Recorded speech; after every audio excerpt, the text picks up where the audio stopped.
Welcome to Afghanistan, an entirely landlocked nation perched between Pakistan, Iran, Turkmenistan, Uzbekistan, Tajikistan, and a sliver of China. It spans about 653,000 square kilometers, roughly the size of France and Myanmar combined. Nearly 41 million people call it home, that is 0.53% of the entire world population. Kabul is the capital, which is one of the highest capital cities, sits about 1,790 meters from sea level. Dari and Pashto roll off the tongue like poetry, the two official spoken languages. The flag's black, red, and green stripes frame a mosque emblem crowned by wheat sheaves. You pay with the Afghani, vibrant banknotes that turn your wallet into a mini art gallery. And here's the real show, Buzkashi, the national sport where armored horsemen charge across the field, wrestling a goat carcass in a chaotic dash for glory. Welcome to Albania, where ancient ruins, Soviet bunkers, and Instagram beaches are all somehow in the same zip code. This Balkan gem sits right across from Italy, bordered by Greece, Montenegro, Kosovo, and North Macedonia.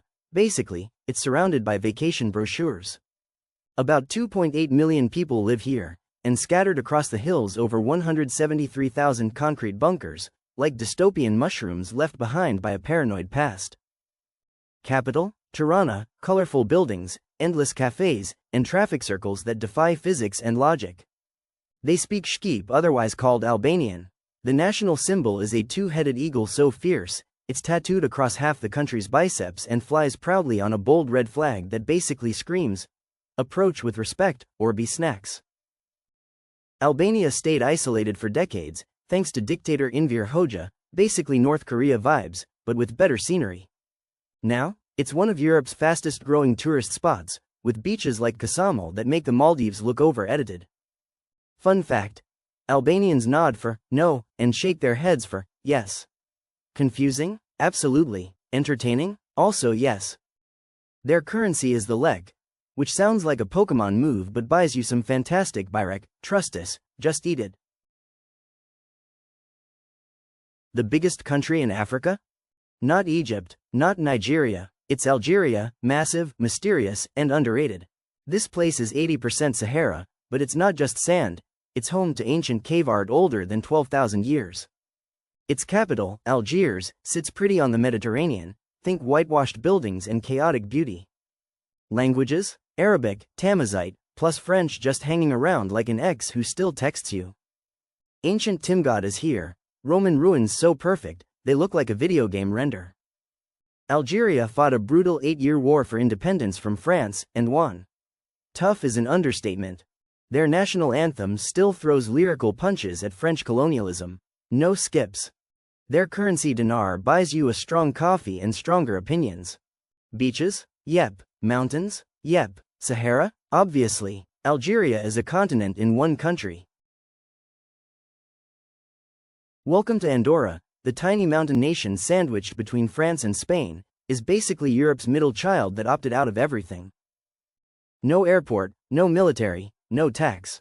But it does have over 300 kilometers of ski slopes. Locals literally watch tourists fight over discounted perfume like it's Black Friday every day.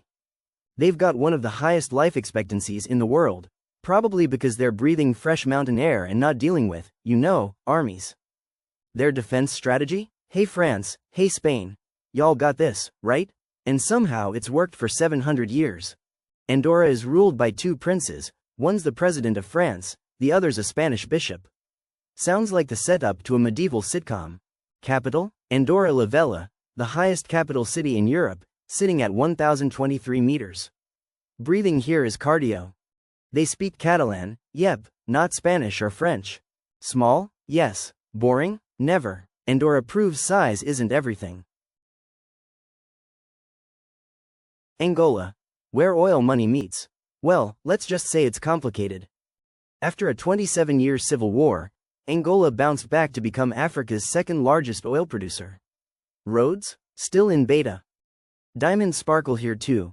Angola's Lulo mine alone spits out gems worth hundreds of millions annually. Their capital Luanda used to be pricier than Paris, now your wallet can actually breathe. Maybe even afford a second coffee without selling a kidney. Thought extinct, their national animal giant sable antelope made a surprise comeback. Its horns? Up to 5.5 feet long. Before it was a global trend, dreadlocks were Angolan ancient style. They were originated in their flag there is red for sacrifice, black for the people, and a star, machete and cogwheel promising progress, and a tiny side of, don't mess with us. Official tongue? Portuguese, yes, the colonial souvenir that now rocks with Angolan flavor. Smash subscribe, your next 60-second adventure is just a click away.